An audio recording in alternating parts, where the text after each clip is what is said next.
ਸਤਨਾਮ। ਥੋੜੀ ਵਾਈ ਕਰ ਦਿਓ।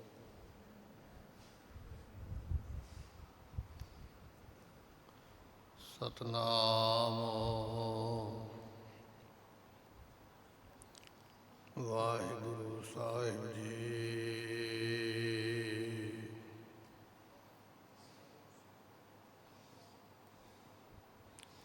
ਤੁਧ ਆਗੇ ਅਰਦਾਸ ਹਮਾਰੀ, ਜਿਉ ਪਿੰਡ ਸਭ ਤੇਰਾ। ਕਹੋ ਨਾਨਕ ਸਭ ਤੇਰੀ ਵਡਿਆਈ, ਕੋਈ ਨਾਉ ਨ ਜਾਣੈ ਮੇਰਾ।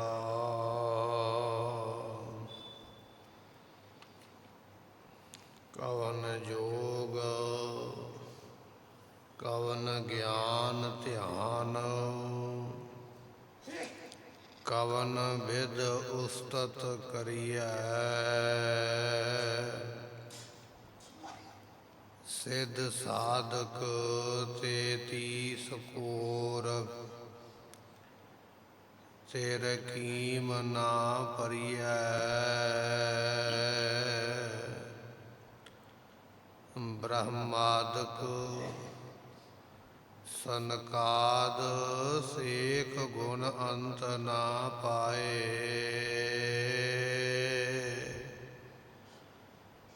ਅਗਹੋ ਗਹਿਓ ਨਹੀਂ ਜਾਏ, ਪੂਰ ਸਰਬ ਰਹਿਓ ਸਮਾਏ।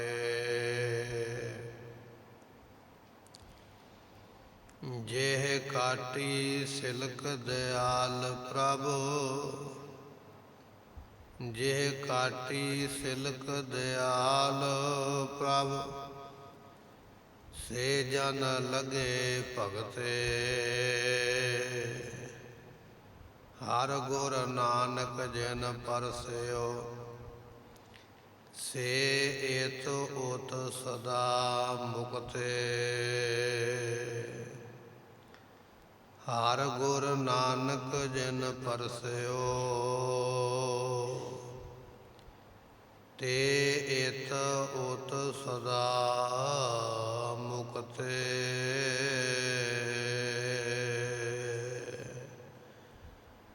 ਜੇ ਜੇ ਤੁਮਰੇ ਧਿਆਨ ਕੋ, ਨਿਤ ਉਠ ਧਿਆਏ ਹੈ ਸੰਤ। ਅੰਤ ਲਹੈਂਗੇ ਮੁਕਤ ਫਲ, ਪਾਵੈਂਗੇ ਭਗਵੰਤ। ਹੋਵੈ ਸਿਫਤ ਕਸਨ, ਨੂਰ ਅਰਸੋਂ ਕੁਰਸੋਂ।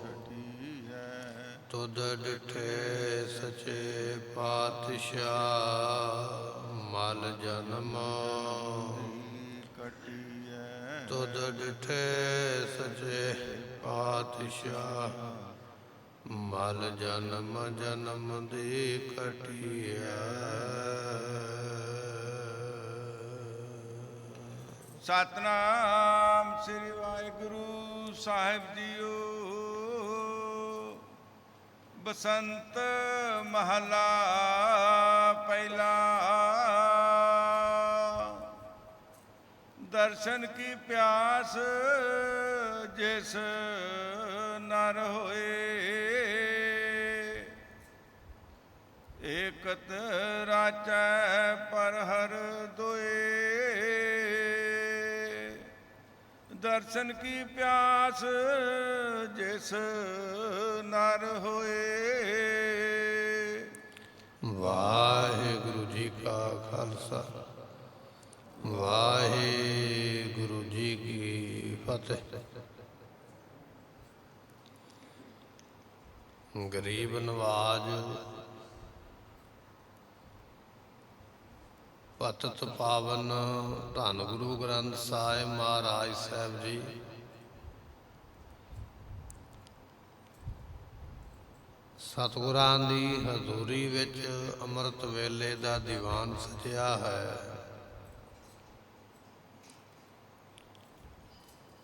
ਵਡਭਾਗੀ ਗੁਰਮੁਖਾਂ ਨੇ ਗੁਰੂ ਸੰਗਤ ਵਿੱਚ ਬੈਠ ਕੇ ਗੁਰਬਾਣੀ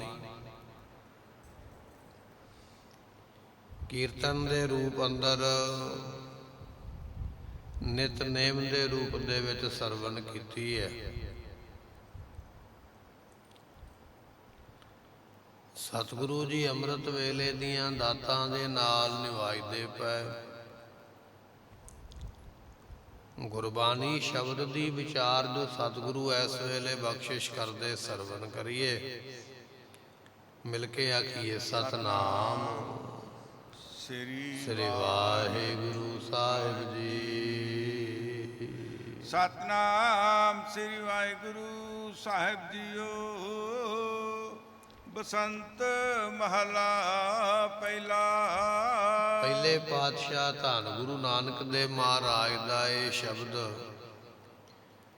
ਜਿਸ ਵੇਲੇ ਗੁਰੂ ਨਾਨਕ ਦੇਵ ਮਹਾਰਾਜ ਸ਼੍ਰੀ ਲੰਕਾ ਵਿੱਚ ਗਏ ਨੇ, ਉੱਥੇ ਇੱਕ ਰਾਜਾ ਹੋਇਆ ਸ਼ਿਵਨਾਭ। ਉਹ ਮਹਾਰਾਜ ਸਾਹਿਬ ਜੀ ਨੂੰ ਮਿਲਣਾ ਚਾਹੁੰਦਾ ਹੈ। ਇਤਿਹਾਸ ਦੀ ਸਾਖੀ ਆਪਾਂ ਸਰਵਣ ਕੀਤੀ ਹੈ ਕਿ ਇੱਕ ਮਨਸੁਖ ਨਾਮ ਦਾ ਸ਼ਾਹੂਕਾਰ ਜਿਹੜਾ ਲਾਹੌਰ ਦੇ ਰਹਿਣ ਵਾਲਾ ਹੈ, ਇਸਨੇ ਸੁਲਤਾਨਪੁਰ ਮਹਾਰਾਜ ਗੁਰੂ ਨਾਨਕ ਸਾਹਿਬ ਦੇ ਦਰਸ਼ਨ ਕੀਤੇ ਤੇ ਮਹਾਰਾਜ ਦੇ ਚਰਨਾਂ ਦਾ ਭੌਰਾ ਬਣ ਗਿਆ। ਭਾਵਨਾ ਦੇ ਨਾਲ ਸਤਿਗੁਰਾਂ ਦੇ ਕੋਲੋਂ ਉਪਦੇਸ਼ ਪ੍ਰਾਪਤ ਕੀਤਾ ਹੈ। ਜਿਹੜੇ ਜਿਹੜੇ ਬਚਨ ਮਹਾਰਾਜ ਨੇ ਮੁਖੋਂ ਕਹੇ, ਇਸ ਮਨਸੁਖ ਸ਼ਾਹੂਕਾਰ ਨੇ ਕਾਗਜ਼ ਦੇ ਉੱਪਰ ਜਪਜੀ ਸਾਹਿਬ ਦੀਆਂ ਕੁਝ ਪੌੜੀਆਂ ਜਿਹੜੀਆਂ ਅਜੇ ਉਚਾਰਨ ਕੀਤੀਆਂ, ਕਿਉਂਕਿ ਜਪਜੀ ਸਾਹਿਬ ਦੀ ਸਾਰੀ ਬਾਣੀ ਗੁਰੂ ਨਾਨਕ ਸਾਹਿਬ ਨੇ ਇੱਕ ਥਾਂ ਦੇ ਉੱਪਰ ਬੈਠ ਕੇ ਨਹੀਂ ਉਚਾਰੀ ਹੈ। ਵੱਖਰਿਆਂ ਵੱਖਰਿਆਂ ਥਾਵਾਂ ਤੇ ਜਦੋਂ ਮਹਾਰਾਜ ਜਾਂਦੇ ਸਨ ਤੇ ਉਦੋਂ ਉਪਦੇਸ਼ ਦੇ ਵਿੱਚ ਇਹ ਪੌੜੀਆਂ ਉਚਾਰੀਆਂ। ਤੇ ਗੁਰੂ ਅੰਗਦ ਸਾਹਿਬ ਮਹਾਰਾਜ ਨੇ ਇਸ ਬਾਣੀ ਦੀ ਤਰਤੀਬ ਨੂੰ ਬਣਾਇਆ। ਜਿਹੜਾ ਅੱਜ ਆਪਾਂ ਜਪਜੀ ਸਾਹਿਬ ਪੜ੍ਹਦੇ ਹਾਂ ਨਾ, ਪੌੜੀ ਦੇ ਮਗਰ ਪੌੜੀ, ਇਹ ਜੋ ਤਰਤੀਬ ਹੈ ਇਹ ਗੁਰੂ ਅੰਗਦ ਸਾਹਿਬ ਮਹਾਰਾਜ ਨੇ ਬਣਾਈ ਹੈ। ਗੁਰੂ ਨਾਨਕ ਸਾਹਿਬ ਜੀ ਦਾ ਹੁਕਮ ਪਾ ਕੇ ਜਪਜੀ ਸਾਹਿਬ ਦੀਆਂ ਅਜੇ ਕੁਝ ਪੌੜੀਆਂ ਹੀ ਮਹਾਰਾਜ ਨੇ ਉਚਾਰੀਆਂ ਤੇ ਸ਼ਾਹੂਕਾਰ ਨੇ ਕਾਗਜ਼ ਤੇ ਲਿਖੀਆਂ।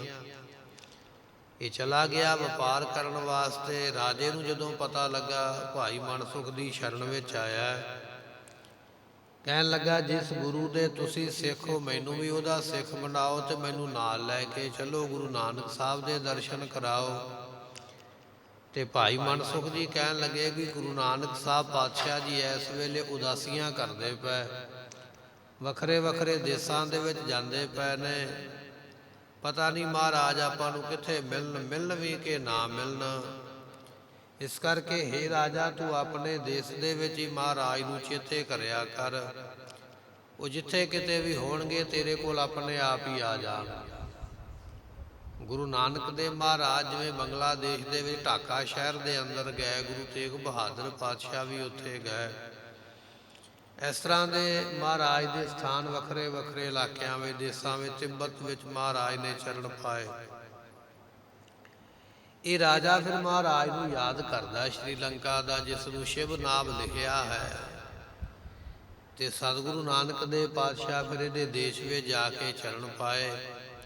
ਇੱਕ ਸੁੱਕਾ ਹੋਇਆ ਬਾਗ ਸੀ, ਜਿਸ ਵੇਲੇ ਮਹਾਰਾਜ ਨੇ ਚਰਨ ਪਾਏ ਉਹ ਸੁੱਕਾ ਬਾਗ ਹਰਿਆ ਭਰਿਆ ਹੋ ਗਿਆ।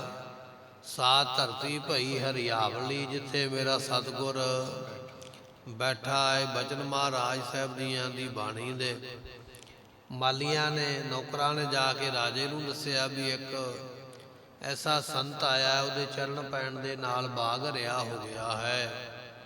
ਇਹ ਬਚਨ ਸੁਣ ਕੇ ਉਸ ਵੇਲੇ ਰਾਜਾ ਮਹਾਰਾਜ ਦੇ ਚਰਨਾਂ ਦੀ ਸ਼ਰਨ ਵਿੱਚ ਆ ਕੇ ਪਹੁੰਚਾ।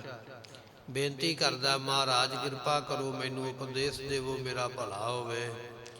ਇਸ ਰਾਜੇ ਸ਼ਿਵਨਾਭ ਦੀ ਬੇਨਤੀ ਸੁਣ ਕੇ ਗੁਰੂ ਨਾਨਕ ਦੇਵ ਪਾਤਸ਼ਾਹ ਜੀ ਇਹ ਸ਼ਬਦ ਜੋ ਹੈ ਉਚਾਰਨ ਕਰਕੇ ਉਸ ਦੇ ਭਲੇ ਵਾਸਤੇ ਉਪਦੇਸ਼ ਦਿੰਦੇ ਨੇ। ਇਸ ਤੋਂ ਪਹਿਲਾਂ ਇਸ ਰਾਜੇ ਨੇ ਕੁਝ ਲੜਕੀਆਂ ਭੇਜ ਕੇ ਮਹਾਰਾਜ ਦੀ ਪਰਖ ਵੀ ਕੀਤੀ ਹੈ, ਕੁਝ ਮਾਇਆ ਭੇਜ ਕੇ ਵੀ ਪਰਖ ਕੀਤੀ ਹੈ। ਹੁਣ ਮਹਾਰਾਜ ਦੇ ਕੋਲ ਆਪ ਆਇਆ ਹੈ। ਗੁਰੂ ਨਾਨਕ ਦੇਵ ਪਾਤਸ਼ਾਹ ਮਹਾਰਾਜ ਸਾਹਿਬ ਜੀ ਨੇ ਵੇਖਿਆ ਵੀ ਰਾਜਾ ਤੁਰਿਆ ਆਉਂਦਾ ਹੈ। ਜਿਸ ਜਗ੍ਹਾ ਦੇ ਉੱਪਰ, ਜਿਸ ਧਰਮਸ਼ਾਲਾ ਦੇ ਵਿੱਚ ਮਹਾਰਾਜ ਬੈਠੇ ਸਨ, ਮਹਾਰਾਜ ਜੀ ਨੇ ਸੇਵਾਦਾਰਾਂ ਨੂੰ ਆਖਿਆ, ਕਹਿਣ ਲੱਗੇ ਦਰਵਾਜ਼ਾ ਬੰਦ ਕਰ ਦਿਓ, ਰਾਜੇ ਦੇ ਮੱਥੇ ਨਹੀਂ ਲੱਗਣਾ ਹੈ। ਸੇਵਾਦਾਰਾਂ ਨੇ ਦਰਵਾਜ਼ਾ ਬੰਦ ਕਰ ਲਿਆ। ਸਤਿਗੁਰੂ ਅੰਦਰ ਬੈਠੇ ਨੇ, ਬਾਹਰੋਂ ਇਹ ਰਾਜਾ ਆਇਆ ਹੈ, ਚਰਨਾਂ ਤੇ ਮੱਥਾ ਟੇਕਣ ਵਾਸਤੇ ਦਰਵਾਜ਼ੇ ਤੇ ਖਲੋਤਾ ਹੈ। ਬੇਨਤੀਆਂ ਕਰਦਾ, ਮਹਾਰਾਜ ਮੈਨੂੰ ਮਾਫ ਕਰ ਦਿਓ, ਚਰਨਾਂ ਤੇ ਲਾ ਕੇ ਮੈਨੂੰ ਉਪਦੇਸ਼ ਦੇਵੋ। ਤੇ ਪਾਤਸ਼ਾਹ ਨੇ ਫਿਰ ਸ਼ਬਦ ਬਖਸ਼ੇ ਹਨ, ਦਰਸ਼ਨ ਕੀ ਪਿਆਸ ਜਿਸ ਨਰ ਹੋਏ। ਪਾਤਸ਼ਾਹ ਕਹਿੰਦੇ ਜਿਸ ਬੰਦੇ ਨੂੰ ਦਰਸ਼ਨਾਂ ਦੀ ਪਿਆਸ ਲੱਗੀ ਹੈ, ਜੇ ਤੁਹਾਨੂੰ ਪਿਆਸ ਲੱਗੀ ਹੈ ਪਾਣੀ ਦੀ ਭਾਲ ਤਾਂ ਕਰੋਗੇ। ਜੇ ਪਿਆਸ ਨਹੀਂ ਹੈ ਤੇ ਪਾਣੀ ਜਿੰਨਾ ਮਰਜ਼ੀ ਕੋਲ ਮਿੱਠਾ ਹੋਵੇ ਠੰਡਾ ਹੋਵੇ ਤੇ ਪੀਣ ਨੂੰ ਮਨ ਨਹੀਂ ਕਰਦਾ। ਐਸੇ ਤਰ੍ਹਾਂ ਮਹਾਰਾਜ ਕਹਿੰਦੇ ਜੇ ਦਰਸ਼ਨਾਂ ਦੀ ਇੱਛਾ ਲੱਗੇ ਨਾ, ਦਰਸ਼ਨ ਕਰਨ ਵੀ ਤਾਂ ਹੀ ਆਇਆ ਜਾਂਦਾ ਹੈ। ਜੇ ਇੱਛਾ ਹੀ ਨਾ ਹੋਵੇ ਤੇ ਫਿਰ ਦਰਸ਼ਨ ਕਰਨ ਨੂੰ ਮਨ ਨਹੀਂ ਕਰਦਾ। ਜਿਨ੍ਹਾਂ ਨੂੰ ਦਰਸ਼ਨਾਂ ਦੀ ਪਿਆਸ ਲੱਗੀ ਹੈ, ਦਰਸ ਤੇਰੇ ਕੀ ਪਿਆਸ ਮਨ ਲਾਗੀ, ਗੁਰਬਾਣੀ ਦਾ ਬਚਨ ਵੀ ਹੈ ਨਾ। ਪਾਤਸ਼ਾਹ ਕਹਿਣ ਲੱਗੇ ਰਾਜਨ, ਜਿਨ੍ਹਾਂ ਬੰਦਿਆਂ ਨੂੰ ਪਰਮਾਤਮਾ ਦੇ ਦਰਸ਼ਨਾਂ ਦੀ ਪਿਆਸ ਲੱਗੀ ਹੈ, ਚਾਹਨਾ ਲੱਗੀ ਹੈ, ਇੱਛਾ ਲੱਗੀ ਹੋਈ ਹੈ, ਇਕਤ ਰਾਚੈ ਪਰ ਹਰ ਦੋਏ। ਉਹ ਦ્વੈਤ ਨੂੰ ਛੱਡ ਕੇ ਇੱਕ ਦੇ ਨਾਲ ਹੀ ਰਜ ਜਾਂਦੇ। ਦ્વੈਤ ਕਹੀਏ ਦੋ ਰਾਹ ਫਿਰ ਛੱਡ ਦਿੰਦੇ। ਸੰਸਾਰ ਵੱਖਰਾ ਹੈ ਤੇ ਨਿਰੰਕਾਰ ਵੱਖਰਾ, ਇਹ ਦੋ ਰਾਹ ਛੱਡ ਦਿੰਦੇ। ਉਹ ਸੰਸਾਰ ਦੇ ਵਿੱਚ ਵੀ ਨਿਰੰਕਾਰ ਹੀ ਵੇਖਦੇ, ਕੋਈ ਰਾਹ ਦਿਸਦਾ ਉਹਨਾਂ ਨੂੰ। ਉਹਨਾਂ ਦੇ ਮਨ ਵਿੱਚ ਦੋ ਰਾਹ ਰਹਿ ਨਹੀਂ ਜਾਂਦੇ। ਜਿਵੇਂ ਸਾਨੂੰ ਲੱਗਦਾ ਵੀ ਦੁਨੀਆ ਵੱਖਰੀ ਹੈ ਤੇ ਦੁਨੀਆ ਬਣਾਉਣ ਵਾਲਾ ਵੱਖਰਾ ਹੈ। ਮਹਾਰਾਜ ਕਹਿੰਦੇ ਨਹੀਂ ਭਾਈ, ਉਹ ਪਰਮਾਤਮਾ ਦੁਨੀਆ ਦੇ ਵਿੱਚ ਹੀ ਹੈ, ਵੱਖਰਾ ਕੋਈ ਨਹੀਂ ਹੈ।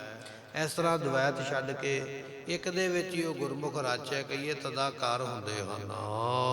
ਦੂਰ ਦਰਦ ਮਥ ਅੰਮ੍ਰਿਤ ਖਾਏ। ਜਿਨ੍ਹਾਂ ਨੇ ਮੱਥ ਕਹੀਏ ਵਿਚਾਰਿਆ ਹੈ, ਜਿਵੇਂ ਦਹੀਂ ਨੂੰ ਚਾਟੀ ਵਿੱਚ ਪਾ ਕੇ ਤੇ ਮਧਾਣੀ ਨਾਲ ਰਿੜਕਿਆ ਜਾਂਦਾ, ਵਿੱਚੋਂ ਮੱਖਣ ਨਿਕਲ ਆਉਂਦਾ ਨਾ।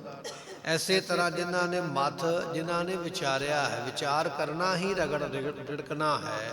ਜਿਵੇਂ ਦੁੱਧ ਨੂੰ ਮਧਾਣੀ ਨਾਲ ਰਿੜਕਿਆ ਜਾਂਦਾ ਹੈ, ਗੁਰਮੁਖਾਂ ਨੇ ਵਿਚਾਰ ਰੂਪੀ ਮਧਾਣੀ ਦੇ ਨਾਲ ਉਸ ਵੇਲੇ ਨਾਮ ਅੰਮ੍ਰਿਤ ਨੂੰ ਰਿੜਕਿਆ। ਜਦੋਂ ਰਿੜਕਿਆ ਹੈ ਤੇ ਗੁਰਮੁਖ ਫਿਰ ਉਸ ਨਾਮ ਅੰਮ੍ਰਿਤ ਨੂੰ ਪ੍ਰਾਪਤ ਕਰਕੇ ਐਸੀ ਦਾਤ ਨੂੰ ਪ੍ਰਾਪਤ ਕਰਦੇ, ਉਹਨਾਂ ਦੇ ਦਰਦ ਦੂਰ ਹੋ ਜਾਂਦੇ, ਦਰਦ ਨਹੀਂ ਕੋਈ ਰਹਿ ਜਾਂਦਾ ਹੈ, ਅਤੇ ਉਹਨਾਂ ਦੇ ਦੁੱਖ ਵੀ ਦੂਰ ਹੋ ਜਾਂਦੇ।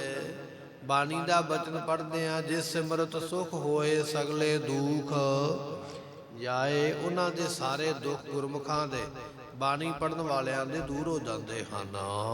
ਗੁਰਮੁਖ ਬੂਝੈ ਏਕ ਸਮਾਏ। ਜਿਹੜੇ ਗੁਰਮੁਖ ਬਣ ਕੇ ਗੁਰੂ ਕੋਲੋਂ ਜਾ ਕੇ ਬੂਝੇ ਕਹੀਏ ਪੁੱਛਦੇ ਨੇ, ਜਿਨ੍ਹਾਂ ਨੇ ਇੱਕ ਗੁਰੂ ਨੂੰ ਜਾ ਕੇ ਪੁੱਛਿਆ ਹੈ। ਬਾਣੀ ਦਾ ਬਚਨ ਹੈ, ਸਾਹਿਬ ਮੇਰਾ ਏਕੋ ਹੈ, ਸਭਨਾ ਜੀਆਂ ਕਾ ਇੱਕ, ਪਰਮੇਸ਼ਰ ਇੱਕ ਹੈ। ਜਿਨ੍ਹਾਂ ਨੇ ਇੱਕ ਗੁਰੂ ਦੀ ਸ਼ਰਨ ਵਿੱਚ ਜਾ ਕੇ ਉਸ ਪਰਮੇਸ਼ਰ ਬਾਰੇ ਬੂਝੇ ਕਹੀਏ ਸਮਝਣਾ ਚਾਹਿਆ ਹੈ, ਏਕ ਸਮਾਏ, ਉਹ ਇੱਕ ਵਿੱਚ ਹੀ ਸਮਾ ਜਾਂਦੇ, ਲੀਨ ਹੋ ਜਾਂਦੇ ਹਨ। ਤੇਰੇ ਦਰਸ਼ਨ ਕੋ ਕੀਤੀ ਬਿਲਾਏ।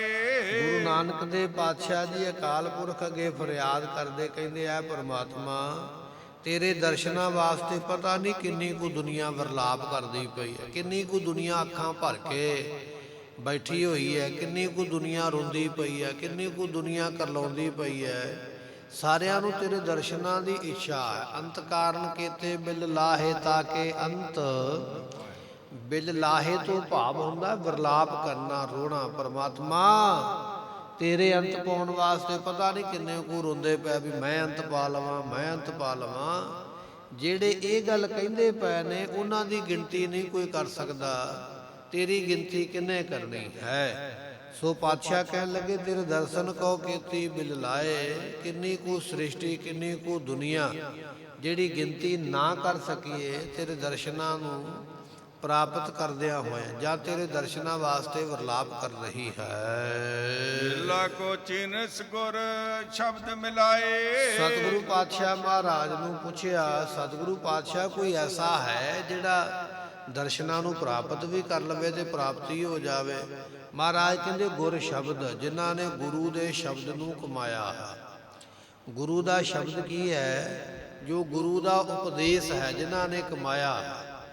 ਧੰਨ ਗੁਰੂ ਨਾਨਕ ਦੇ ਪਾਤਸ਼ਾਹ ਮਹਾਰਾਜ ਸਾਹਿਬ ਜੀ ਖਡੂਰ ਸਾਹਿਬ ਦੀ ਧਰਤੀ ਦੇ ਆਪ ਸੰਗਤਾਂ ਨੇ ਦਰਸ਼ਨ ਕੀਤੇ ਨਾ। ਗੁਰਦੁਆਰਾ ਤਪਿਆਣਾ ਸਾਹਿਬ ਬਣਿਆ ਹੋਇਆ, ਜਦੋਂ ਗੁਰੂ ਨਾਨਕ ਦੇਵ ਪਾਤਸ਼ਾਹ ਮਹਾਰਾਜ ਸਾਹਿਬ ਜੀਆਂ ਨੇ ਇੱਥੇ ਚਰਨ ਪਾਏ ਤੇ ਗੁਰੂ ਅੰਗਦ ਸਾਹਿਬ ਮਹਾਰਾਜ ਨਾਲ ਹੀ ਚੱਲ ਪਿਆ। ਜਦੋਂ ਮਹਾਰਾਜ ਕਰਤਾਰਪੁਰ ਨੂੰ ਮੁੜੇ ਨਾ ਇੱਥੋਂ ਮਿਲ ਕੇ, ਤੇ ਜਦੋਂ ਨਾਲ ਹੀ ਚੱਲੇ ਤੇ ਗੁਰੂ ਨਾਨਕ ਸਾਹਿਬ ਪਾਤਸ਼ਾਹ ਦੇ ਮੁਖੋਂ ਬਚਨ ਹੋ ਗਿਆ, ਕਹਿਣ ਲੱਗੇ ਪੁਰਸ਼ਾ ਠਹਿਰ ਜਾ ਇੱਥੇ। ਇੰਨਾ ਬਚਨ ਕਹਿ ਕੇ ਆਪ ਚਲੇ ਗਏ। ਗੁਰੂ ਅੰਗਦ ਸਾਹਿਬ ਮਹਾਰਾਜ ਨੇ ਐਸਾ ਬਚਨ ਮੰਨਿਆ। ਬਚਨ ਮੰਨਣ ਵਾਲਿਆਂ ਦੀ ਅਵਸਥਾ ਕੈਸੀ ਹੈ। ਗੁਰੂ ਅੰਗਦ ਸਾਹਿਬ ਪਾਤਸ਼ਾਹ ਉੱਥੇ ਹੀ ਚੌਕੜਾ ਮਾਰ ਕੇ ਬੈਠ ਗਿਆ। ਤਪਿਆਣਾ ਸਾਹਿਬ ਗੁਰਦੁਆਰਾ ਆਪ ਦਰਸ਼ਨ ਕਰਦੇ 6 ਮਹੀਨੇ ਤੱਕ ਮਹਾਰਾਜ ਉੱਥੇ ਹੀ ਬੈਠੇ ਰਹੇ। ਮੁੜ ਕੇ ਘਰ ਹੀ ਨਾ ਆਏ, ਵਾਪਸ ਨਹੀਂ ਆਏ, ਉੱਥੇ ਹੀ ਬੈਠੇ ਰਹੇ, ਸਮਾਧੀ ਵਿੱਚ ਲੀਨ ਰਹਿੰਦੇ। ਫਿਰ ਸੰਗਤਾਂ ਨੇ ਜਾ ਕੇ ਗੁਰੂ ਨਾਨਕ ਦੇਵ ਪਾਤਸ਼ਾਹ ਮਹਾਰਾਜ ਨੂੰ ਦੱਸਿਆ। ਸਤਿਗੁਰੂ ਵੀ ਜਾਣ ਗਏ ਕਿ ਅਸੀਂ ਇਹਨਾਂ ਨੂੰ ਆਖਿਆ ਠਹਿਰ ਜਾ, ਤੇ ਇੱਥੇ ਹੀ ਠਹਿਰ ਕੇ ਉੱਥੋਂ ਹਿੱਲੇ ਹੀ ਨਹੀਂ। ਬਾਅਦ ਵਿੱਚ ਦੁਬਾਰਾ ਫਿਰ ਗੁਰੂ ਨਾਨਕ ਦੇਵ ਪਾਤਸ਼ਾਹ ਮਹਾਰਾਜ ਨੇ ਬਖਸ਼ਿਸ਼ ਕਰਦਿਆਂ ਹੋਇਆਂ ਦਰਸ਼ਨ ਬਖਸ਼ੇ। ਕਹਿਣ ਲੱਗੇ ਭਾਈ ਪੁਰਖਾ 6 ਮਹੀਨੇ ਤੋਂ ਇੱਥੇ ਹੀ ਬੈਠਾ ਹੈ। ਤੇ ਭਾਈ ਲਹਿਣਾ ਸਾਹਿਬ ਜੀ ਗੁਰੂ ਅੰਗਦ ਸਾਹਿਬ ਬਣੇ। ਕਹਿਣ ਲੱਗੇ ਪਾਤਸ਼ਾਹ ਤੁਸੀਂ ਆਪੇ ਹੀ ਕਿਹਾ ਸੀ ਵੀ ਠਹਿਰ ਜਾਓ, ਤੇ ਜਿੱਥੇ ਤੁਸੀਂ ਆਖਿਆ ਮੈਂ ਤੇ ਉੱਥੇ ਹੀ ਠਹਿਰ ਗਿਆ। ਮੈਂ ਤੇ ਕਦਮ ਵੀ ਕਿਤੇ ਅੱਗੇ ਪਿੱਛੇ ਨਹੀਂ ਗਿਆ। ਕਹਿਣ ਤੋਂ ਭਾਵ ਇਹ ਹੈ ਜਿਨ੍ਹਾਂ ਨੇ ਗੁਰੂ ਦੇ ਸ਼ਬਦ ਨੂੰ ਸੁਣ ਕੇ ਕਮਾਇਆ ਹੈ। ਇਹ ਹੈ ਕਮਾਉਣ ਵਾਲਿਆਂ ਦੀਆਂ ਜੀਵਨ ਦੀਆਂ ਸਾਖੀਆਂ। ਬਚਨ ਤੇ ਆਪਾਂ ਵੀ ਰੋਜ਼ ਹੀ ਸੁਣਦੇ ਹਾਂ। ਹੁਕਮਨਾਮਾ ਰੋਜ਼ ਸੁਣਿਆ ਜਾਂਦਾ ਹੈ, ਨਿਤਨੇਮ ਰੋਜ਼ ਸੁਣਿਆ ਜਾਂਦਾ ਹੈ। ਹੁਕਮਨਾਮੇ ਗੁਰਦੁਆਰਾ ਸਾਹਿਬ ਦੇ ਬਾਹਰ ਲਿਖੇ ਹੁੰਦੇ, ਰੋਜ਼ ਪੜ੍ਹੇ ਜਾਂਦੇ। ਸਾਡੇ ਮੋਬਾਈਲ ਦੇ ਉੱਪਰ ਪਤਾ ਨਹੀਂ ਕਿੱਥੋਂ ਕਿੱਥੋਂ ਹੁਕਮਨਾਮੇ ਲਿਖੇ ਹੋਏ WhatsApp ਤੇ ਆ ਜਾਂਦੇ। ਪਰ ਬਚਨ ਤੇ ਗੁਰਮੁਖੋ ਇਹ ਹੈ ਵੀ ਕਮਾਈ ਕਿੰਨੀ ਕੀਤੀ ਹੈ। ਜਿਨੇ ਕਮਾਈ ਕੀਤੀ ਹੈ ਪ੍ਰਾਪਤੀ ਉਹਨੂੰ ਹੋਣੀ ਹੈ। ਪ੍ਰਾਪਤੀ ਤਾਂ ਹੋਈ ਭਾਈ ਲਹਿਣਾ ਜੀ ਨੂੰ ਜਿਨ੍ਹਾਂ ਨੇ ਬਚਨ ਕਮਾਇਆ। ਕਹਿਣ ਲੱਗੇ ਭਾਈ ਪੁਰਸ਼ਾ ਠਹਿਰ ਜਾ, ਰੁਕ ਜਾ। ਬਸ ਇੰਨਾ ਬਚਨ ਹੋ ਗਿਆ, ਉੱਥੇ ਹੀ ਰੁਕ ਗਏ। ਉਹਨਾਂ ਚਿਰ ਰੁਕੇ ਰਹੇ ਜਿੰਨਾ ਚਿਰ ਇਹ ਨਹੀਂ ਆਖਿਆ ਭਾਈ ਚਲੋ ਤੁਸੀਂ ਸਾਡਾ ਬਚਨ ਕਮਾ ਲਿਆ, ਹੁਣ ਤੁਸੀਂ ਆਪਣੀ ਕਿਰਤ ਵਿਰਤ ਕਰਿਆ ਕਰੋ।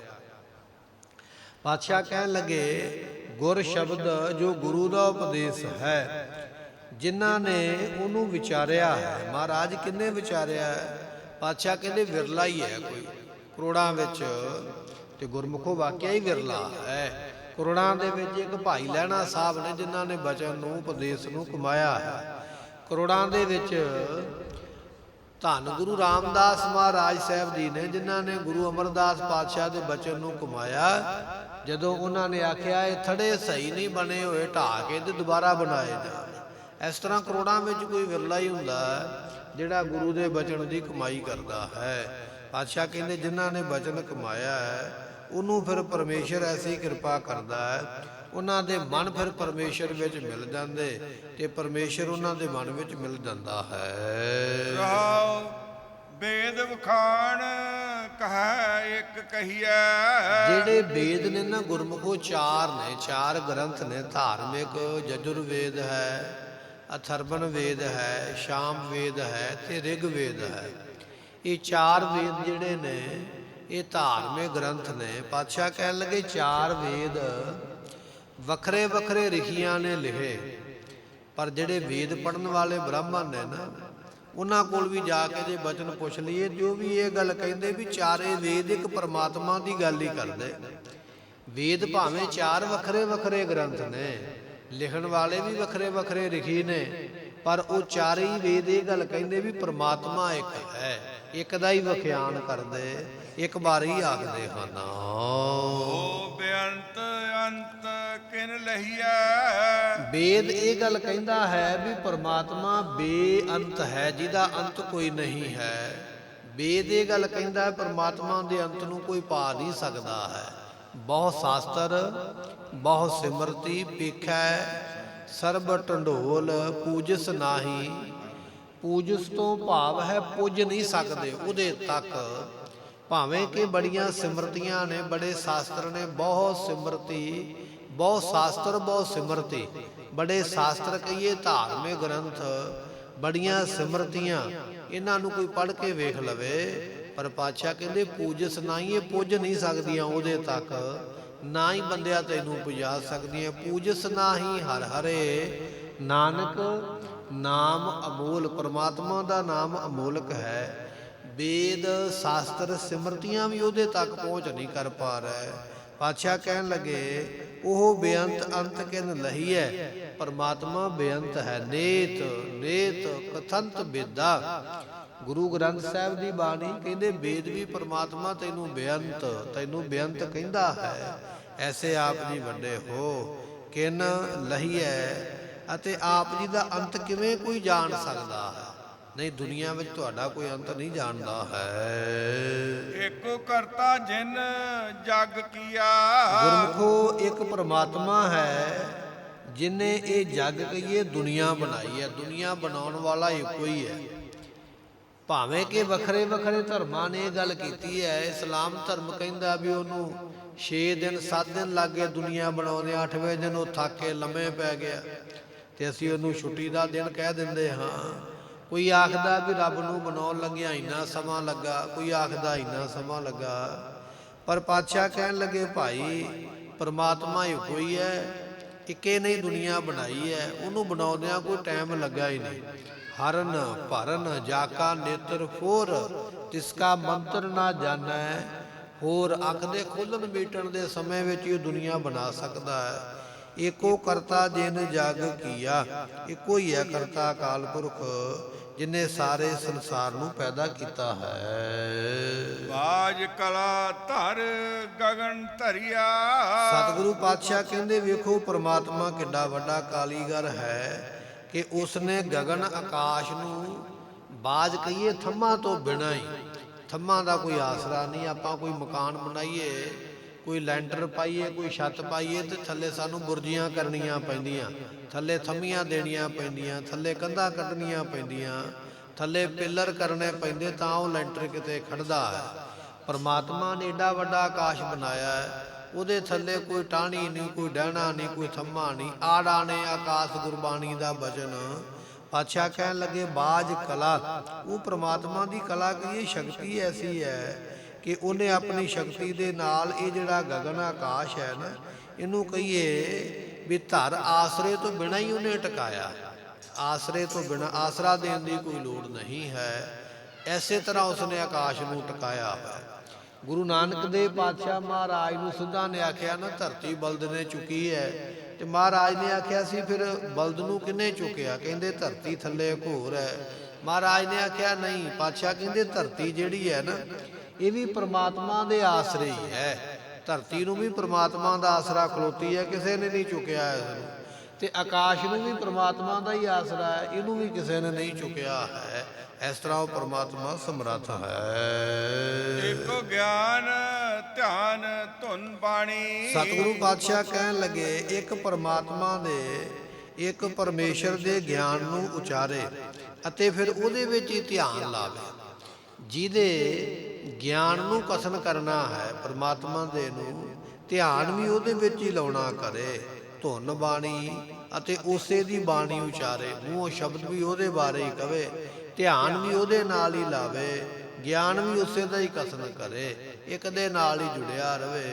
ਇਸੇ ਪੰਕਤੀ ਨੂੰ ਫਿਰ ਫਰਮਾਉਂਦੇ ਹਨ ਏਕੋ ਗਿਆਨ ਧਿਆਨ ਧੁਨ ਬਾਣੀ। ਜਾਂ ਆਪਾਂ ਇਸ ਤਰ੍ਹਾਂ ਕਹਿ ਲਈਏ ਗੁਰਬਾਣੀ ਦੇ ਧੁਨ ਨੂੰ ਉਚਾਰੇ। ਦੂਜਾ ਅਰਥ ਵਿਦਵਾਨਾਂ ਨੇ ਇਸ ਤਰ੍ਹਾਂ ਕੀਤਾ ਵੀ ਜਿਹੜੀ ਗੁਰਬਾਣੀ ਦੀ ਧੁਨੀ ਹੈ ਨਾ ਉਹਨੂੰ ਉਚਾਰੇ। ਗੁਰਬਾਣੀ ਦੀ ਧੁਨੀ ਕੀ ਹੈ? ਵਾਹਿਗੁਰੂ ਵਾਹਿਗੁਰੂ ਵਾਹਿਗੁਰੂ। ਇਹ ਗੁਰਬਾਣੀ ਦੀ ਧੁਨ ਹੈ। ਸਾਰੀ ਗੁਰਬਾਣੀ ਦਾ ਨਿਚੋੜ ਵਾਹਿਗੁਰੂ ਮੰਤਰ ਹੈ। ਪਾਤਸ਼ਾਹ ਕਹਿੰਦੇ ਇਹਨੂੰ ਉਚਾਰੇ। ਇਹਨੂੰ ਉਚਾਰ ਕੇ ਫਿਰ ਨਾਮ ਦੇ ਵਿੱਚ ਧਿਆਨ ਲਾਵੇ। ਇਹ ਨਹੀਂ ਵੀ ਨਾਮ ਜਪਦਾ ਵੀ ਅੱਖਾਂ ਕਿਸੇ ਪਾਸੇ, ਕੰਨ ਕਿਸੇ ਪਾਸੇ, ਮਨ ਕਿਸੇ ਪਾਸੇ, ਨਹੀਂ। ਬਾਣੀ ਪੜ੍ਹਦਿਆਂ, ਨਾਮ ਜਪਦਿਆਂ ਧਿਆਨ ਵੀ ਟਿਕਾਵੇ। ਜਦੋਂ ਧਿਆਨ ਟਿਕਾਵੇਗਾ ਤੇ ਫਿਰ ਗਿਆਨ, ਪਰਮੇਸ਼ਰ ਦਾ ਗਿਆਨ ਫਿਰ ਪ੍ਰਾਪਤ ਹੁੰਦਾ ਹੈ। ਇਸ ਤਰ੍ਹਾਂ ਇਹ ਅਰਥ ਸਮਝਾਉਣ ਵਾਸਤੇ ਵਿਦਵਾਨਾਂ ਨੇ ਦੂਜਾ ਅਰਥ ਕੀਤਾ ਹੈ। ਮਹਾਰਾਜ ਫਿਰ ਫਰਮਾਉਂਦੇ ਹਨ ਏਕੋ ਗਿਆਨ ਧਿਆਨ ਧੁਨ ਬਾਣੀ। ਜਾਂ ਆਪਾਂ ਇਸ ਤਰ੍ਹਾਂ ਕਹਿ ਲਈਏ ਜਿਨ੍ਹਾਂ ਨੇ ਗੁਰਬਾਣੀ ਦੀ ਧੁਨੀ ਨੂੰ ਪ੍ਰਾਪਤ ਕੀਤਾ ਹੈ, ਜਿਨ੍ਹਾਂ ਦੇ ਅੰਦਰ ਚੱਲ ਪਿਆ ਨਾ ਨਾਮ, ਅੰਦਰੋਂ ਹੀ ਸੁਣਦੇ ਪਏ ਪਰਮੇਸ਼ਰ ਦੇ ਨਾਮ ਨੂੰ, ਤੇ ਇਹ ਗੱਲ ਕਹਿੰਦੇ ਨੇ ਜੋ ਬੋਲਤ ਹੈ ਮ੍ਰਿਗ ਮੀਨ ਪੰਖੇਰੂ ਬਿਨ ਹਰ ਜਾਪਤ ਹੈ ਨਹੀਂ ਹੋਰ। ਜਿਨ੍ਹਾਂ ਦੀ ਅਵਸਥਾ ਇਹ ਬਣੀ ਹੈ ਵੀ ਜੋ ਵੀ ਕੁਝ ਬੋਲਦਾ ਪਿਆ ਹੈ, ਪਸ਼ੂ ਪੰਛੀ ਜਾਂ ਜੋ ਵੀ ਹੈ ਸਾਰਿਆਂ ਵਿੱਚ ਪਰਮੇਸ਼ਰ ਦੇ ਨਾਮ ਦੀ ਧੁਨੀ ਹੋ ਰਹੀ ਹੈ। ਐਸੇ ਜਿਹੜੇ ਗੁਰਮੁਖ ਨੇ ਉਹਨਾਂ ਨੇ ਇੱਕ ਦਾ ਗਿਆਨ ਪ੍ਰਾਪਤ ਕਰਕੇ ਉਸੇ ਦੇ ਧਿਆਨ ਵਿੱਚ ਆਪਣੇ ਆਪ ਨੂੰ ਟਿਕਾਇਆ ਹੈ। ਏਕ ਨਿਰਾਲਮ ਕਥ ਕਹਾਣੀ। ਉਹ ਪ੍ਰਮਾਤਮਾ ਆਪ ਇੱਕੋ ਹੀ ਹੈ। ਨਿਰਾਲਮ ਕਹੀਏ ਸਾਰਿਆਂ ਤੋਂ ਵੱਖਰਾ ਹੀ ਰਹਿੰਦਾ ਹੈ। ਸਾਡੇ ਮਰ ਜਾਣ ਕਰਕੇ ਉਹਦੀ ਮੌਤ ਨਹੀਂ ਹੁੰਦੀ ਹੈ। ਜੇ ਅਸੀਂ ਗੰਦੇ ਹੋ ਜਾਈਏ ਤੇ ਸਾਡੇ ਗੰਦੇ ਹੋਣ ਦੇ ਨਾਲ ਉਹਨੇ ਗੰਦੇ ਨਹੀਂ ਹੋ ਜਾਣਾ। ਜਿਵੇਂ ਗੁਰਮੁਖੋ ਚਿੱਕੜ ਹੈ ਨਾ, ਚਿੱਕੜ ਪਿਆ ਹੋਇਆ, ਰੂੜੀ ਪਈ ਹੈ, ਗੰਦ ਪਿਆ ਹੋਇਆ, ਉਹਦੇ ਉੱਪਰ ਸੂਰਜ ਦੀਆਂ ਕਿਰਨਾਂ ਪੈਂਦੀਆਂ, ਪਰ ਗੰਦਗੀ ਦੇ ਕਿਰਨਾਂ ਪੈਣ ਦੇ ਬਾਵਜੂਦ ਵੀ ਕਿਰਨਾਂ ਗੰਦੀਆਂ ਨਹੀਂ ਹੁੰਦੀਆਂ, ਸਾਫ਼ ਹੀ ਰਹਿੰਦੀਆਂ।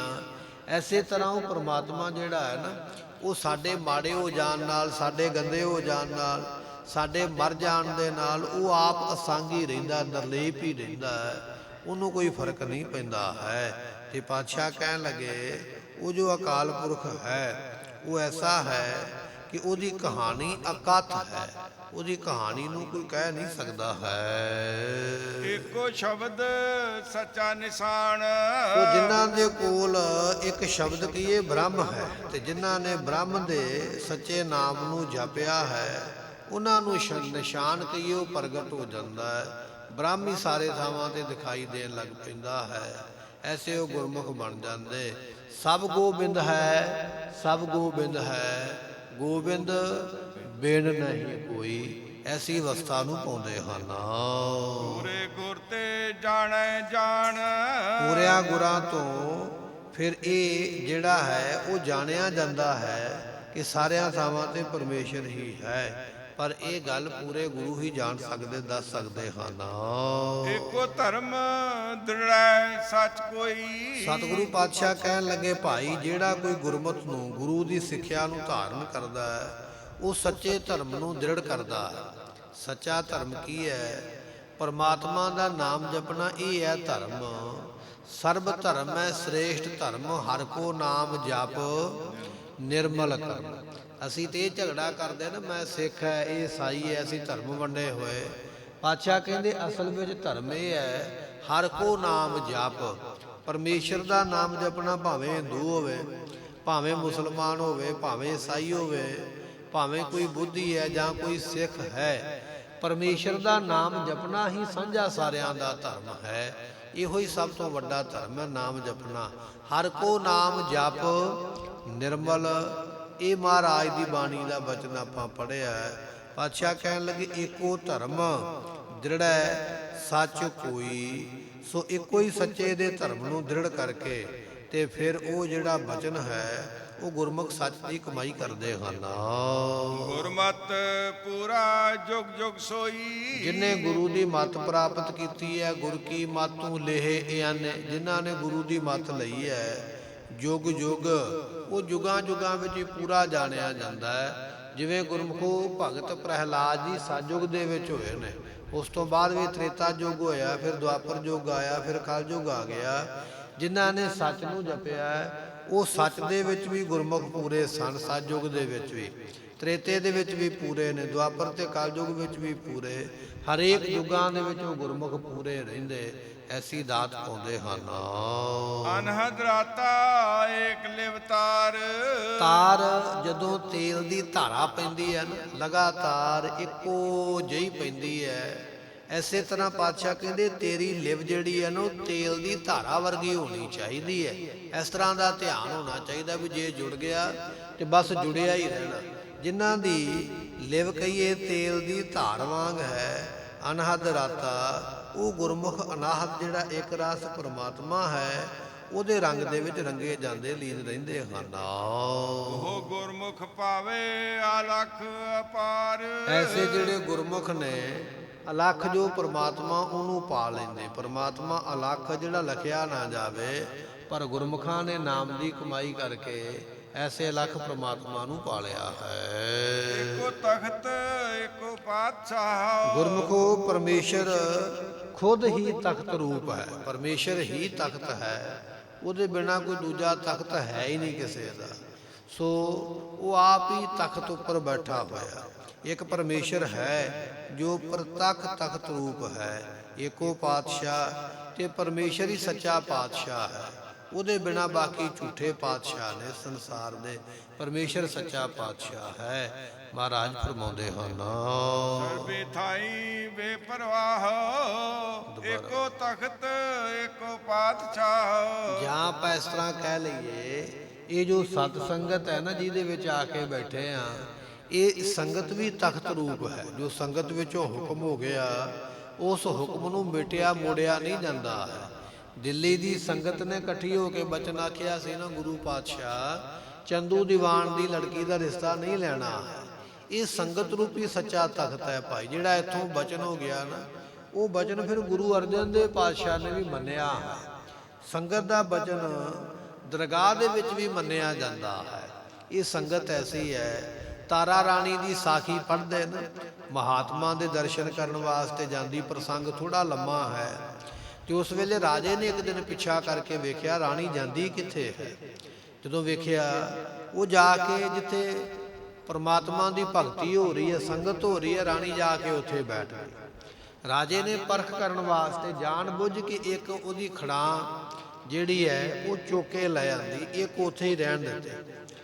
ਜਦੋਂ ਦੀਵਾਨ ਦੀ ਸਮਾਪਤੀ ਹੋਈ ਤੇ ਤਾਰਾ ਰਾਣੀ ਨੇ ਵੇਖਿਆ ਵੀ ਖੜਾਂ ਤੇ ਇੱਕੋ ਹੀ ਹੈ, ਪੈਰਾਂ ਵਿੱਚ ਪਾਉਣ ਵਾਲੀ ਜੁੱਤੀ। ਜੇ ਹੁਣ ਦੂਜੀ ਨਾ ਪ੍ਰਾਪਤ ਹੋਈ ਤੇ ਰਾਜਾ ਪੁੱਛੇਗਾ ਤੇ ਜਵਾਬ ਕੀ ਦੇਣਾ। ਉਸ ਵੇਲੇ ਸੰਗਤ ਨੂੰ ਬੇਨਤੀ ਕੀਤੀ, ਸੰਗਤ ਜੀ ਆਪ ਸਭ ਕੁਝ ਕਰ ਸਕਦੇ, ਕਿਰਪਾ ਕਰੋ।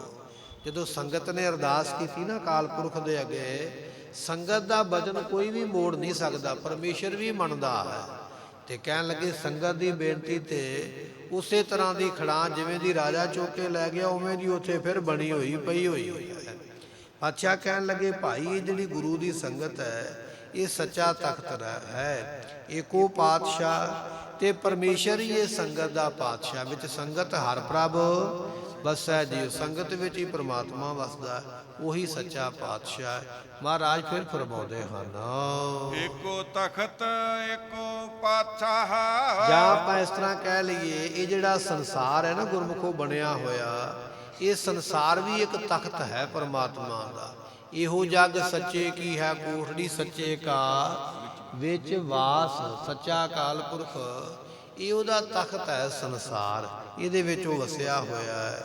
ਏਕੋ ਪਾਤਸ਼ਾਹ, ਈਸ਼ਵਰ ਰੂਪ ਆਪ ਹੀ ਉਹ ਪਾਤਸ਼ਾਹ ਹੋ ਰਿਹਾ ਹੈ। ਸਰਬੀ ਥਾਈ ਬੇਪਰਵਾਹ, ਸਾਰੀਆਂ ਥਾਵਾਂ ਤੇ ਉਹ ਜੋ ਬੇਪਰਵਾਹ ਪ੍ਰਮਾਤਮਾ ਹੈ, ਸਾਰੀਆਂ ਥਾਵਾਂ ਤੇ ਉਹ ਬੈਠਾ ਹੋਇਆ, ਸਮਾਇਆ ਹੋਇਆ।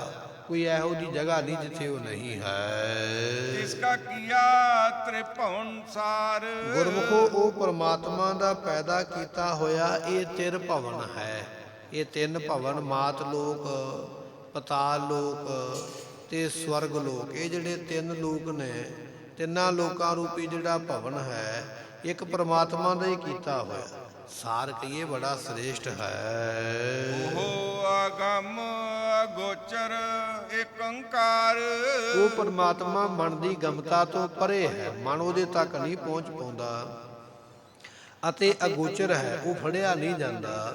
ਏਕ ਓੰਕਾਰ ਐਸਾ ਉਹ ਪਰਮਾਤਮਾ ਹੈ। ਏਕਾ ਮੂਰਤ ਸਾਚਾ ਨਾਉ। ਪਰਮਾਤਮਾ ਜੋ ਪਰਮੇਸ਼ਰ ਹੈ, ਉਹਦੀ ਮੂਰਤੀ ਇੱਕ ਅਦੁੱਤਾ ਸਰੂਪ ਹੈ, ਉਹਦੀ ਅਦੁੱਤੀ ਸਰੂਪ ਦੀ ਐਸੀ ਮੂਰਤੀ ਹੈ ਕਿ ਉਹਦਾ ਹੀ ਨਾਮ ਸੱਚਾ ਹੈ। ਤਿਥੈ ਨਿਬੜੈ ਸਾਚ ਨਿਆਓ। ਸਤਿਗੁਰੂ ਪਾਤਸ਼ਾਹ ਕਹਿਣ ਲੱਗੇ ਭਾਈ, ਉਸ ਪਰਮਾਤਮਾ ਦੇ ਕੋਲ ਸੱਚ ਦੇ ਹੀ ਨਿਬੇੜੇ ਹੁੰਦੇ। ਦੁਨੀਆ ਦੇ ਵਿੱਚ ਤੇ ਵਕੀਲ ਖਰੀਦਿਆ ਜਾਵੇਗਾ, ਦੁਨੀਆ ਦੇ ਵਿੱਚ ਜੱਜ ਖਰੀਦਿਆ ਜਾਵੇਗਾ, ਪੰਚਾਇਤ ਖਰੀਦ ਲਈ ਜਾਂਦੀ ਹੈ, ਗਵਾਹ ਖਰੀਦ ਲੈ ਜਾਂਦੇ। ਪਰ ਪਾਤਸ਼ਾਹ ਕਹਿੰਦੇ ਰੱਬ ਦੀ ਦਰਗਾਹ ਦੇ ਵਿੱਚ ਉੱਥੇ ਸੱਚਾ ਨਿਆਂ ਹੁੰਦਾ। ਪੂਰਾ ਨਿਆਂ ਕਰੇ ਕਰਤਾਰ। ਜੋ ਕਰਤਾਰ ਹੈ ਨਾ, ਉਹ ਪੂਰਾ ਪੂਰਾ ਨਿਆਂ ਕਰਦਾ ਹੈ। ਉਹਦੇ ਨਿਆਂ ਦੇ ਵਿੱਚ ਕੋਈ ਕਿਸੇ ਤਰ੍ਹਾਂ ਦੀ ਕੋਈ ਗੜਬੜ ਨਹੀਂ ਹੁੰਦੀ ਹੈ। ਇਸ ਤਰ੍ਹਾਂ ਦਾ ਉਹ ਨਿਆਂ ਕਹੀਏ, ਇਨਸਾਫ ਕਰਨ ਵਾਲਾ ਹੈ। ਸਾਚੀ ਕਰਨੀ ਪਤ ਪ੍ਰਵਾਨ। ਜਿਨ੍ਹਾਂ ਨੇ ਭਾਈ ਪ੍ਰਮਾਤਮਾ ਦੀ ਸੱਚੀ ਕਰਨੀ, ਸੱਚੀ ਭਗਤੀ ਕੀਤੀ ਹੈ। ਕਿਉਂਕਿ ਭਗਤੀ ਵੀ ਕੁਝ ਲੋਕ ਪਖੰਡ ਦੇ ਰੂਪ ਦੇ ਵਿੱਚ ਕਰਦੇ ਕਿ ਮੈਨੂੰ ਹੁਣ ਕੋਈ ਵੇਖਦਾ ਪਿਆ ਤੇ ਮੈਂ ਅੱਖਾਂ ਬੰਦ ਕਰਕੇ ਦਵਾ ਦਵ ਛੇਤੀ ਛੇਤੀ ਮਾਲਾ ਫੇਰਾਂ। ਇਹ ਪਖੰਡ ਰੂਪ ਭਗਤੀ ਹੈ। ਕੁਝ ਗੁਰਮੁਖ ਉਹ ਨੇ ਜਿਹੜੇ ਬੈਠੇ ਹੋਏ ਭਗਤੀ ਵਿੱਚ, ਉਹਨਾਂ ਨੂੰ ਕੋਈ ਵੇਖੇ ਕੋਈ ਨਾ ਵੇਖੇ, ਕੋਈ ਚੰਗਾ ਕਵੇ ਕੋਈ ਮਾੜਾ ਕਵੇ, ਉਹਨਾਂ ਨੂੰ ਫਰਕ ਕੋਈ ਨਹੀਂ ਹੈ। ਪਾਤਸ਼ਾਹ ਕਹਿਣ ਲੱਗੇ ਸੱਚੀ ਕਰਨੀ, ਇਹ ਭਗਤੀ ਰੂਪੀ ਜਿਹੜੀ ਸੱਚੀ ਕਰਨੀ ਹੈ, ਇਹ ਪਤ ਪ੍ਰਵਾਨ, ਇਹਦੇ ਨਾਲ ਇਸ ਲੋਕ ਵਿੱਚ ਇੱਜ਼ਤ ਮਿਲਦੀ ਹੈ। ਭਗਤੀ ਜਿਹੜਾ ਸੱਚੀ ਕਰਦਾ ਨਾ ਸੱਚੇ ਮਨੋਂ, ਉਹਦੀ ਇੱਥੇ ਵੀ ਇੱਜ਼ਤ ਹੁੰਦੀ ਹੈ, ਜਦੋਂ ਪਰਲੋਕ ਦੇ ਵਿੱਚ ਜਾਂਦਾ ਉੱਥੇ ਵੀ ਉਹਦੀ ਇੱਜ਼ਤ ਹੁੰਦੀ ਹੈ। ਸਾਚੀ ਦਰਗਾਹ ਪਾਵੈ ਮਾਣ, ਜਦੋਂ ਦਰਗਾਹ ਦੇ ਵਿੱਚ ਜਾਂਦੇ ਉੱਥੇ ਵੀ ਮਾਣ ਮਿਲਦਾ, ਵਡਿਆਈ ਮਿਲਦੀ, ਸਨਮਾਨ ਮਿਲਦਾ ਹੈ। ਏਕਾ ਭਗਤ ਏਕੋ ਹੈ ਭਾਉ, ਗੁਰਮੁਖ ਜਿਹੜੇ ਨੇ ਇੱਕ ਦੀ ਭਗਤੀ ਕਰਦੇ, ਇੱਕ ਦੇ ਨਾਲ ਹੀ ਜੁੜੇ ਹੋਏ, ਕਿਉਂਕਿ ਗੁਰਬਾਣੀ ਦਾ ਪਹਿਲਾ ਸ਼ਬਦ ਇਹ ਹੈ ਇੱਕ ਓੰਕਾਰ। ਪਹਿਲਾ ਬਚਨ ਹੀ ਸਿੱਖ ਤੋਂ ਕੋਲੋਂ ਕਮਾਇਆ ਨਹੀਂ ਗਿਆ, ਜਿਨ੍ਹਾਂ ਨੇ ਇੱਕ ਦੇ ਨਾਲ ਜੁੜਨਾ ਕੀਤਾ ਹੈ ਉਹ ਗੁਰਮੁਖ ਜਿਹੜੇ ਨੇ ਪ੍ਰਵਾਨ ਹੁੰਦੇ। ਏਕਾ ਭਗਤ, ਜਿਹੜੇ ਇੱਕ ਦੀ ਭਗਤੀ ਕਰਦੇ, ਇਹ ਨਹੀਂ ਵੀ ਕਦੇ ਕਿਹਨੂੰ ਮੰਨ ਲਿਆ, ਕਦੇ ਕਿਹਨੂੰ ਮੰਨ ਲਿਆ, ਕਦੇ ਕਿਹਨੂੰ ਧਿਆ ਲਿਆ, ਨਹੀਂ, ਇੱਕ ਦੀ ਭਗਤੀ ਵਿੱਚ ਏਕੋ ਭਾਉ, ਇੱਕ ਦੇ ਨਾਲ ਹੀ ਜਿਹੜੇ ਪ੍ਰੇਮ ਕਰਦੇ, ਐਸੇ ਜਿਹੜੇ ਗੁਰਮੁਖ ਹਨ।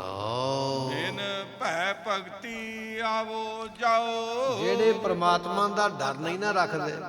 ਕਈਆਂ ਨੂੰ ਇਹ ਹੁੰਦਾ ਵੀ ਉਹਨਾਂ ਨੂੰ ਦੁਨੀਆ ਦਾ ਡਰ ਹੁੰਦਾ, ਬੰਦਾ ਕੀ ਕਹੇਗਾ, ਰੱਬ ਦਾ ਡਰ ਨਹੀਂ ਹੈ।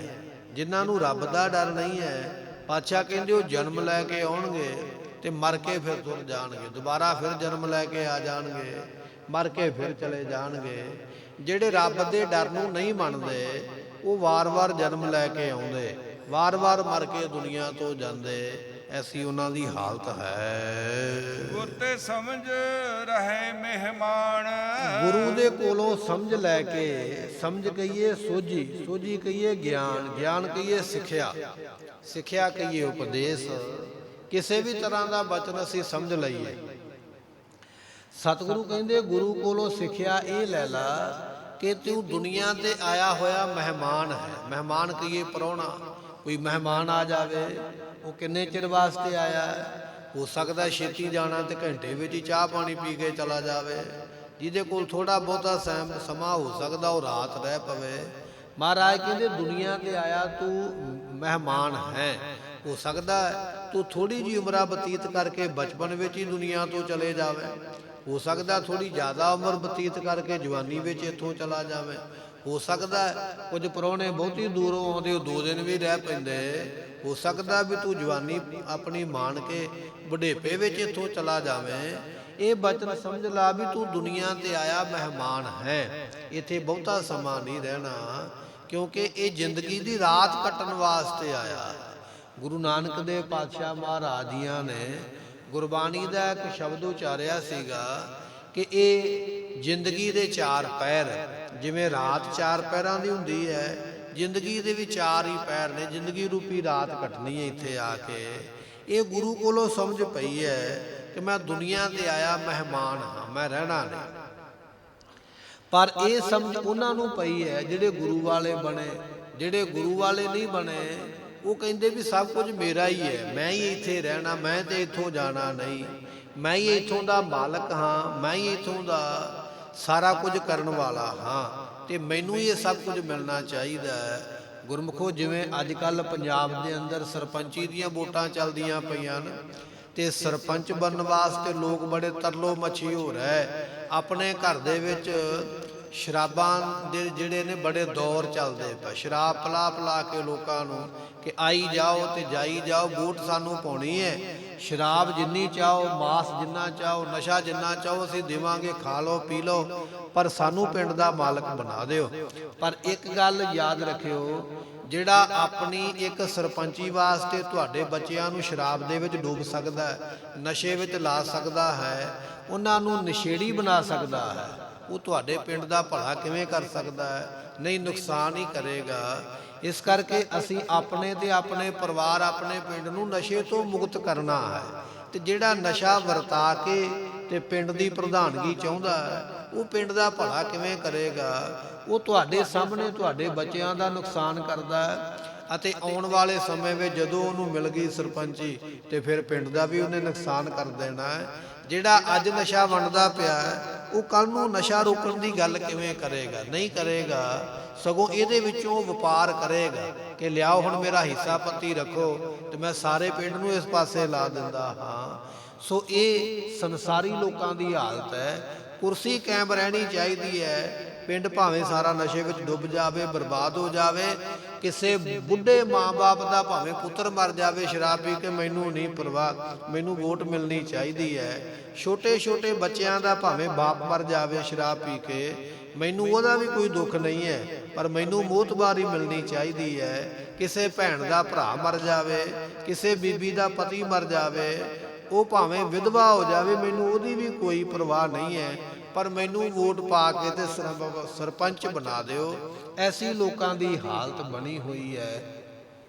ਪਾਤਸ਼ਾਹ ਕਹਿਣ ਲੱਗੇ, ਦੁਨੀਆ ਦੇ ਲੋਕ ਆਪਣੇ ਆਪ ਨੂੰ ਮਾਲਕ ਸਮਝਣ ਲੱਗ ਪਏ ਵੀ ਅਸੀਂ ਮਾਲਕ ਹਾਂ ਇਸ ਸੰਸਾਰ ਦੇ, ਪਰ ਨਹੀਂ। ਗੁਰੂ ਦੀ ਮੱਤ ਇਹ ਗੱਲ ਕਹਿੰਦੀ ਹੈ, ਤੂੰ ਆਪਣੇ ਆਪ ਨੂੰ ਮਹਿਮਾਨ ਜਾਣ ਵੀ ਮੈਂ ਤੇ ਇੱਥੇ ਜ਼ਿੰਦਗੀ ਦੀ ਰਾਤ ਕੱਟਣੀ ਹੈ, ਮੈਂ ਮਾੜਾ ਕੰਮ ਕੋਈ ਨਹੀਂ ਕਰਨਾ, ਇਹਦਾ ਲੇਖਾ ਮੈਨੂੰ ਦੇਣਾ ਪੈਣਾ ਹੈ। ਇਸ ਤਰ੍ਹਾਂ ਜਾਣ ਕੇ ਮੁਕਤ ਹੋਣਾ ਕਰ। ਹਰ ਰਸ ਰਾਤਾ ਜਨ ਪ੍ਰਵਾਨ, ਜਿਹੜਾ ਹਰੀ ਹਰ ਪਰਮੇਸ਼ਰ ਦੇ ਰਸ ਦੇ ਵਿੱਚ ਰੰਗਿਆ ਰਹਿੰਦਾ ਪ੍ਰਵਾਨ ਉਹ ਹੈ। ਜਿਹੜਾ ਪ੍ਰਮਾਤਮਾ ਦੇ ਨਾਮ ਦੇ ਰਸ ਨੂੰ ਲੈਂਦਾ ਨਾ, ਹਰ ਵੇਲੇ ਸਵਾਦ ਲੈਂਦਾ ਹੈ। ਭਾਗ ਵੱਡੇ ਤੈਂ ਪਾਇਓ, ਭਰ ਭਰ ਪੀਓ ਕਬੀਰ, ਐਸੇ ਜਿਹੜੇ ਗੁਰਮੁਖ ਨੇ ਉਹ ਪ੍ਰਵਾਨ ਹਨ। ਇਹ ਤੋਤ ਦੇਖੋ ਸਹਜੇ ਰਾਵੋ, ਜਿਹੜੇ ਗੁਰਮੁਖ ਨੇ ਉਹ ਬੇਨਤੀ ਕਰਦੇ ਨੇ, ਹੇ ਠਾਕੁਰ ਇਤ ਉਤ ਇਸ ਲੋਕ ਦੇ ਵਿੱਚ ਤੇ ਪਰਲੋਕ ਦੇ ਵਿੱਚ, ਇਤ ਉਤ ਇੱਧਰ ਵੀ ਸੱਜੇ ਪਾਸੇ ਵੀ ਤੇ ਉਧਰ ਕਹੀਏ ਖੱਬੇ ਪਾਸੇ ਵੀ, ਸਾਰਿਆਂ ਥਾਵਾਂ ਤੇ ਮੈਂ ਤੁਹਾਨੂੰ ਹੀ ਦੇਖਦਾ ਹਾਂ। ਇਹ ਗੁਰਮੁਖਾਂ ਦੀ ਅਵਸਥਾ ਹੈ। ਇਸ ਲੋਕ ਦੇ ਵਿੱਚ ਵੀ ਤੁਹਾਨੂੰ ਵੇਖਿਆ, ਪਰਲੋਕ ਦੇ ਵਿੱਚ ਵੀ ਤੁਹਾਨੂੰ ਵੇਖਦਾ ਹਾਂ। ਮੈਂ ਆਪਣੇ ਸੱਜੇ ਪਾਸੇ, ਤੁਸੀਂ ਮੇਰੇ ਨਾਲ ਹੋ, ਖੱਬੇ ਪਾਸੇ ਵੀ ਮੇਰੇ ਨਾਲ ਹੋ, ਸਾਰਿਆਂ ਥਾਵਾਂ ਤੇ ਮੈਂ ਤੁਹਾਨੂੰ ਵੇਖਦਾ। ਸਹਿਜੇ ਰਾਵੋ, ਤੇ ਆਪ ਜੀ ਦੇ ਨਾਮ ਨੂੰ ਹਰ ਵੇਲੇ ਜਪਦਾ ਰਹਿੰਦਾ ਹਾਂ। ਤੁਝ ਬਿਨ ਠਾਕੁਰ ਕਿਸੇ ਨਾ ਭਾਵੋ, ਮਹਾਰਾਜ ਤੁਹਾਡੇ ਤੋਂ ਬਿਨਾ ਮੈਨੂੰ ਹੋਰ ਕੋਈ ਵਸਤੂ ਚੰਗੀ ਲੱਗਦੀ ਨਹੀਂ। ਭਾਵੋ ਕਹੀਏ ਚਾਹੁੰਦਾ ਹੀ ਨਹੀਂ, ਤੁਹਾਡੇ ਬਿਨਾ ਮੈਂ ਕਿਸੇ ਵੀ ਵਸਤੂ ਨੂੰ ਚਾਹੁੰਦਾ ਨਹੀਂ, ਕੋਈ ਵਸਤੂ ਚੰਗੀ ਨਹੀਂ ਲੱਗਦੀ ਹੈ। ਨਾਨਕ ਹਉ ਮੈਂ ਸ਼ਬਦ ਜਲਾਇਆ, ਜਿਨ੍ਹਾਂ ਨੇ ਗੁਰੂ ਦੇ ਸ਼ਬਦ ਨੂੰ ਜਪਿਆ ਹੈ, ਗੁਰੂ ਦੇ ਸ਼ਬਦ ਦੀ ਅੱਗ ਬਾਲ ਕੇ, ਜਿਵੇਂ ਅੱਗ ਬਲਦੀ ਹੋਵੇ ਨਾ, ਉਹਦੇ ਉੱਪਰ ਕੱਖ ਸੁੱਟ ਦਈਏ, ਕਾਗਜ਼ ਸੁੱਟ ਦਈਏ, ਲੱਕੜ ਸੁੱਟ ਦਈਏ, ਉਹ ਅੱਗ ਸਭ ਕੁਝ ਸਾੜ ਦਿੰਦੀ ਹੈ। ਇਹ ਗੁਰੂ ਦੇ ਸ਼ਬਦ ਰੂਪੀ ਜਿਨ੍ਹਾਂ ਨੇ ਅੱਗ ਬਾਲੀ ਹੈ, ਇਹਦੇ ਉੱਪਰ ਗੁਰਮੁਖਾਂ ਨੇ ਹਉਮੈ ਨੂੰ ਸਾੜ ਦਿੱਤਾ ਹੈ। ਹਉਮੈ ਕਹੀਏ ਹੰਕਾਰ, ਹੰਕਾਰ ਨੂੰ ਗੁਰਮੁਖਾਂ ਨੇ ਸਾੜਿਆ, ਦੂਰ ਕੀਤਾ, ਜਲਾ ਦਿੱਤਾ ਹੈ। ਸਤਿਗੁਰ ਸਾਚਾ ਦਰਸ ਦਿਖਾਇਆ, ਸੱਚੇ ਸਤਿਗੁਰਾਂ ਨੇ ਐਸਾ ਆਪਣਾ ਦਰਸ਼ਨ ਜਿਹੜਾ ਹੈ ਉਹ ਦਿਖਾ ਦਿੱਤਾ ਹੈ। ਜਿਨ੍ਹਾਂ ਨੇ ਹੰਕਾਰ ਨੂੰ ਸਾੜ ਦਿੱਤਾ ਹੈ, ਜਿਨ੍ਹਾਂ ਨੇ ਮਮਤਾ ਨੂੰ ਸਾੜ ਦਿੱਤਾ ਹੈ, ਉਹ ਗੁਰਮੁਖ ਐਸੀ ਦਾਤ ਨੂੰ ਪ੍ਰਾਪਤ ਹੋਏ। ਸੱਚੇ ਅਕਾਲ ਪੁਰਖ ਨੇ ਫਿਰ ਉਹਨਾਂ ਨੂੰ ਆਪਣੇ ਦਰਸ਼ਨ ਦਿੱਤੇ, ਉਹ ਦਰਸ਼ਨਾਂ ਦੀ ਪ੍ਰਾਪਤੀ ਵਾਲੇ ਗੁਰਮੁਖ ਬਣੇ। ਇਹ ਮਹਾਰਾਜ ਜੀਆਂ ਨੇ ਕਿਰਪਾ ਕਰਕੇ ਅੰਮ੍ਰਿਤ ਵੇਲੇ ਦੀਆਂ ਦਾਤਾਂ ਬਖਸ਼ਿਸ਼ ਕੀਤੀਆਂ। ਭੁੱਲਾਂ ਚੁੱਕਾਂ ਦੀ ਮੁਆਫੀ, ਬਚਨ ਉਪਦੇਸ਼ ਗੁਰੂ ਕਾ, ਦਿਓ ਸੱਜਣ ਅਸੀਸੜੀਆਂ, ਜਿਉ ਹੋਵੈ ਸਾਹਿਬ ਸਿਉ ਮੇਲ। ਨਾਨਕ ਹਉ ਮੈਂ ਸ਼ਬਦ ਜਲਾਇਆ, ਸਤਿਗੁਰ ਸਾਚਾ ਦਰਸ ਦਿਖਾਇਆ। ਵਾਹਿਗੁਰੂ ਜੀ ਕਾ ਖਾਲਸਾ, ਵਾਹਿਗੁਰੂ ਜੀ ਕੀ ਫਤਿਹ।